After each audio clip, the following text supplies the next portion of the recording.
Reaching your target by language and location. How AdWords targets users. Your ads are targeted to reach a certain audience based on your chosen language and location targeting options. With this information, AdWords works to ensure that your ad appears to your chosen audience. When a user searches Google or sites across the Google network, AdWords determines when to show your ad based on the following criteria: Google domain, query entered, called query parsing, internet protocol or IP address, and language preference. Google has over 100 country-specific domain extensions to which AdWords ads can be shown. The domain is the suffix attached to each web address, such as .au, .fr, and .es. Google.com.au is geared to users in Australia, Google.fr to users in France, and Google.es to users in Spain.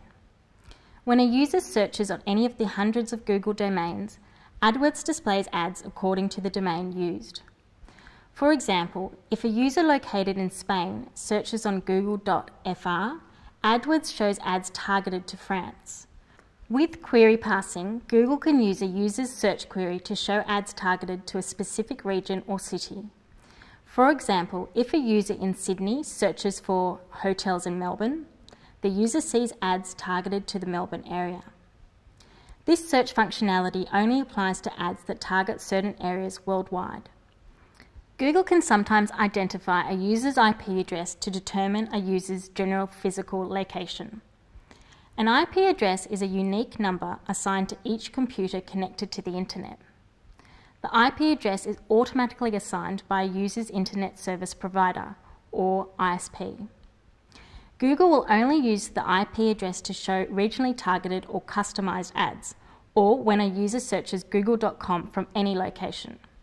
If a Google user searches plumbers from a Sydney area IP address, Google may display regional or customised ads targeted to Sydney, even though Sydney isn't in the search query. Similarly, if a user with an IP address in France searches on google.com.au, the user might see ads targeted to France, even though the user isn't accessing google.fr. The Preferences link on the Google homepage lets users choose the language they want to search. When the user sets the language preference, Google only displays ads that are targeted to the chosen language. If the user doesn't specify a language preference, the Google domain determines the default language preference. For example, users who choose Spanish as their language preference see ads targeted to Spanish speakers. Google does not translate ads. If an advertiser writes an ad in English and targets the Spanish language, the ad appears in English regardless of the targeted language.